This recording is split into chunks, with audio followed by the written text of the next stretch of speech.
welcome to episode 3 of In the Mix with me, Emma. And me, Angela.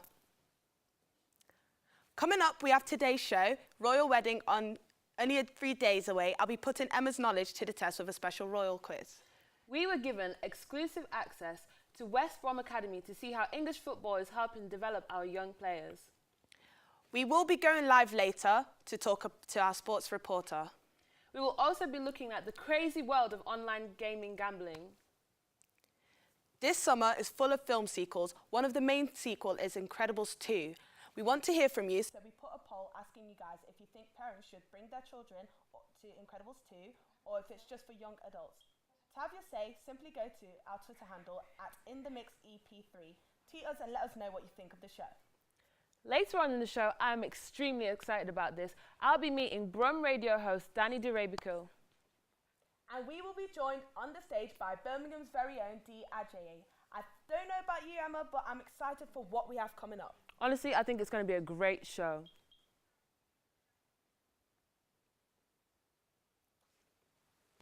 It's the event of the year, the royal wedding, so I thought I would ask you some questions about the couple since they are getting married on Saturday. Okay. Are you up for it, Emma? Come at me with these questions, Angela. Let's go. Okay, so how did Prince Harry and Meghan meet? I'm guessing probably, I don't know, on the set of Suits. No. They actually met in Soho House as a blind date set up by a Ralph Lauren executive. Oh, Yeah. okay. Fancy. Okay, next question. What place did Prince Harry and Meghan come to visit in Birmingham? I have no idea. It was at Millennium Point. What? Yeah. Really? Which is actually quite near us. And I have an idea. I'm going to show you where it is. You're going to do what? I'm going to show you where it is. So come follow me. Angela?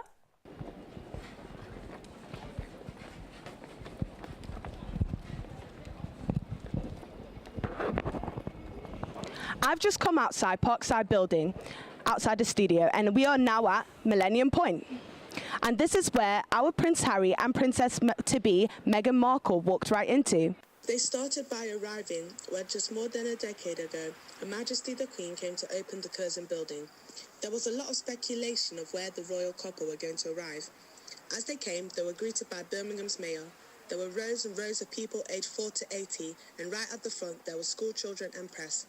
Prince Harry and soon-to-be Princess Meghan came to Birmingham because of a very special reason. As part of the STEM project, STEM is there to help empower women, which is really important. This year, it marks the 100th anniversary of voting rights for women. STEM stands for Women in Science, Technology, Engineering and Maths. This event is still to be seen on TV, well, one moment in particular, when Meghan hugged a small primary school child. And I'm going to head back into the studio, so I'll see you guys later. Okay, Angela will be coming back to the studio soon. Did you enjoy your walk? Yes, I did. It's a very lovely weather outside. That's great. Well, exercise today. We're now joined by our sports reporter, Dowda. Hello, Dowda. Thank you. First of all, Dowda. good morning, What are you ladies. doing in West As you Bromwich see, and who I'm are you in the talking to? amazing facilities of West Brom Albion Academy. And I interviewed some of the coaches and the players.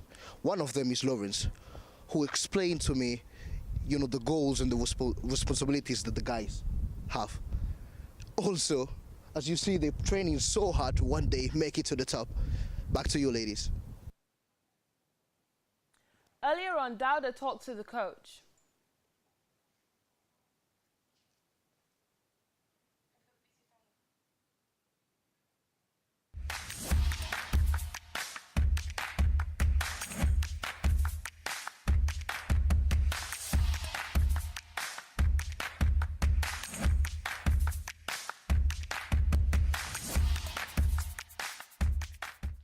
Thank you so much, ladies. So I have with me one of the coaches. Can you introduce yourself? Yeah, sure. I'm Lawrence Roberts, West Bromwich Albion Foundation post-16 coach and coordinator. Thank you so much. So obviously I'm going to ask you a couple of questions about your program and the team. So first of all, can you tell us about a bit of the program and what you guys expecting from the players when you do Yeah. that kind of stuff? Yeah, so the programme itself, it's for boys who are leaving secondary school, so 16-year-olds who have either been in academies previously or boys who've been grassroots football who show potential to possibly go back into professional football or semi-professional football. So the idea of the programme is to develop them as footballers. On the same side, we need to develop them and educate them. So we do a BTEC level 3 in sport. So my second question will be, what you guys expecting from the kids, and also why it's always good to keep the kids motivated? Yeah. So in terms of expecting from the kids, 3 things I say to the boys. First of all is making sure that they're professional with whatever they do. So we call it low maintenance. So making sure they arrive, do their work, get on with things, make sure they're fully prepared. And we call it low maintenance, so we're not constantly having to tell them to do certain things. There will be cases because they're still young and we have to guide them and support them with that. But that's definitely a requirement we try and develop. And my last question, guys, will be to you, what is left, in terms of the program? What kind of expectations you got from the future? Yeah.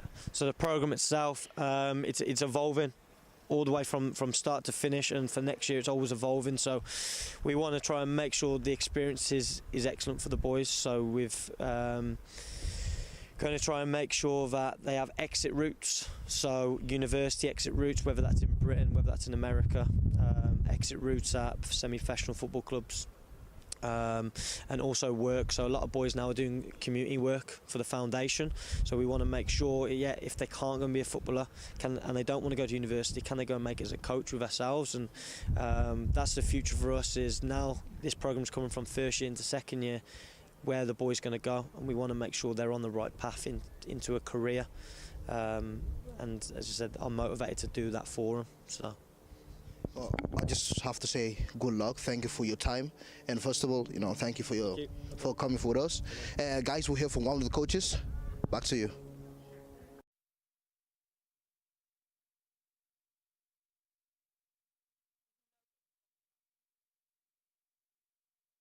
So right now we're with a couple of the youngsters at West Brom, and we're gonna talk to them about the development, their day-to-day routine, how everything goes. Is it, do you just grow up and do you just turn up here, or what's the process like? Or basically, we've just been playing outside the program for a couple of years. All of us have been in and around academy football for years now, and so basically we started playing within this program in September. We had to go through trials and various things like that, and obviously we made it through.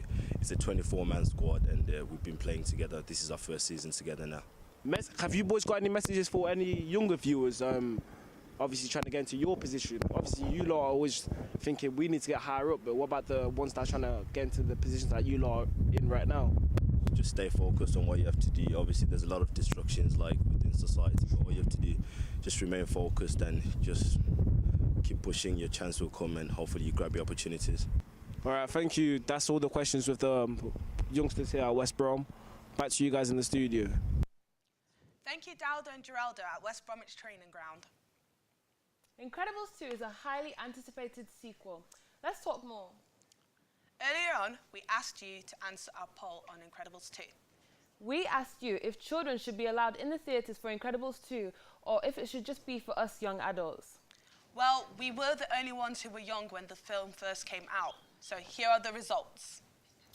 Some surprising results. Whoa! 56% of you said that Incredibles 2 should just be for us young adults, and 44% of you said it should be for children and adults. I mean, to be honest, young adults were the ones who first watched it.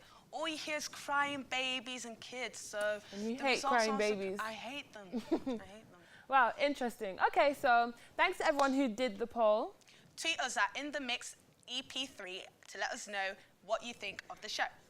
So recently, I found out that there's a huge online gambling gaming community. People pay a lot of money to buy skins and play online. Earlier on, I went to go find out some more. I must warn you, the following video does contain mature content from an 18-rated game.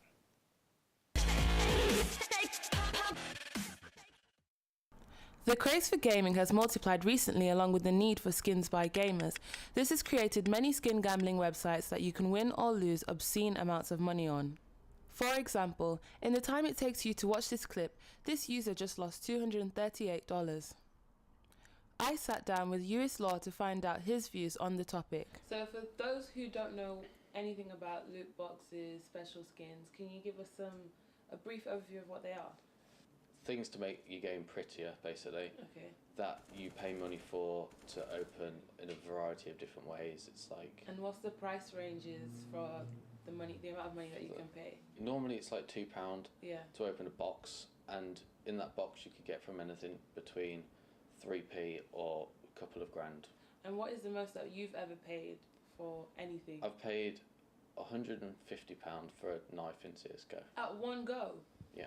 And how do you still use that knife in the game? Yeah. And is it a great knife? Like, does it do all it needs? It just does the same, exactly the same as any other knife, but it just looks pretty.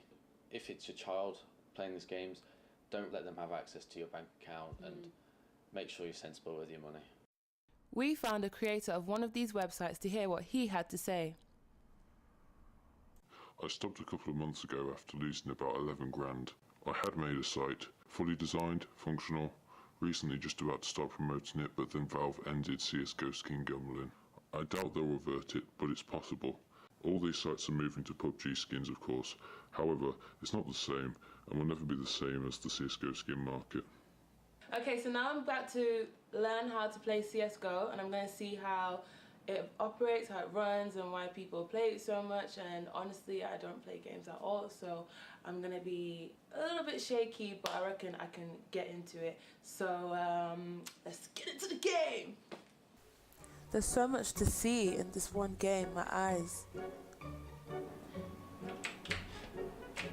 It's so hard to walk and move, and oh, why am I killing my own guy? That doesn't make sense. Oh. Gosh, I'm tired. Again. Is he right? Yes! Bow, bow, bow. Whoa, whoa. Damn it. Is that what? Oh, sorry. These people are too fast. They're too fast for me. Bow, bow, bow, bow, bow, bow. This is stressful. This is very stressful. Such an interesting topic. I didn't know people did this. I know, it's crazy. I was so shocked, but I had so much fun doing it. Now I believe, Emma, you are about to leave us and go join Brum Radio host Danny. Yes, I am, and I'll see you guys in a bit. Okay, goodbye, Emma. See ya. While Emma's going to the location to meet Danny, look at our Twitter and Instagram. How are you, Emma? Hey, Angela. I've just come down to the radio studios to go see if presenter Danny from Brum Radio is in. So let's go see if we can speak to him. Hey, Danny. Hi. Is it okay if I ask you a few questions? Yeah, William. While Emma's getting set up with Danny in what seems to be a radio location, soon we will have our performance with Dee Ajayi, as she will be in the studio.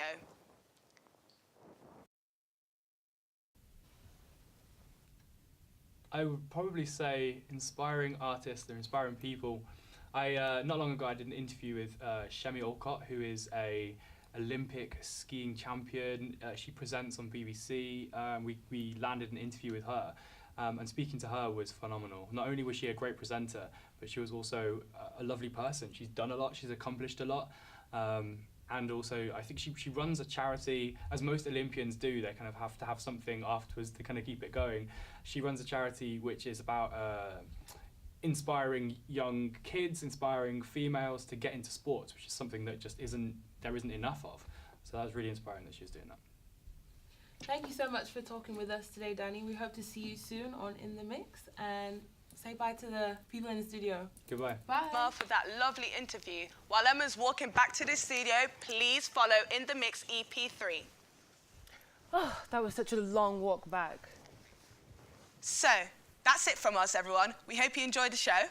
Absolutely loved it. Thanks to all of you who have been watching, and we have some exclusive backstage access right now on our Twitter page. And now, we're going to talk about your interview, Emma. Okay. I do want to know, how was that? Oh, it was quite good, you know. Danny was really... You seem like an interesting he's a guy. really interesting guy. Yeah. And you guys should really definitely go check out the Twitter page and go see the full interview because he had a lot of interesting stuff to say. And if That's you're great. into presenting, especially radio presenting, he offers some really great advice. Wow, that's really nice to know. Yes. I think I need some help with presenting myself. Stop. Yeah. So. Okay. And here to end the show, here is Birmingham's very own D. Ajayi. Thank you and goodbye. And I'm going to be doing a track for you today that isn't actually out yet, so it's a legit exclusive, so I hope you enjoy. This song is called Counterfeit, and it's about being a royal mess, but owning it, because what else can we do in this life, eh? Hope you enjoy. Thank you. 3, and I'd never call myself a cool kid. Don't think I deserve the crown. The attributes of a boomerang, I move the reverse way round. I've never had a boyfriend, and no girlfriend too. But I hope that doesn't put you off, 'cause I want a chance with you. See, I went through this phase where I smoked till I was numb. Looking back, it's clear I had my fair share to be hiding from. 'Cause sometimes it's just easier to escape instead of confront. But I promise not to run from you, 'cause you're everything I want. I'm lost, I'll admit, running from the demon counterfeit. Self-destruction, my friend and foe, down this ever lonesome road. See, I tried being the rude girl, you couldn't tell me ish, but I guess I learned the hard way. Not every situation's lit. Today I read my oracle and it resonated deep. Suggested I write this song for you, so la da da da dee.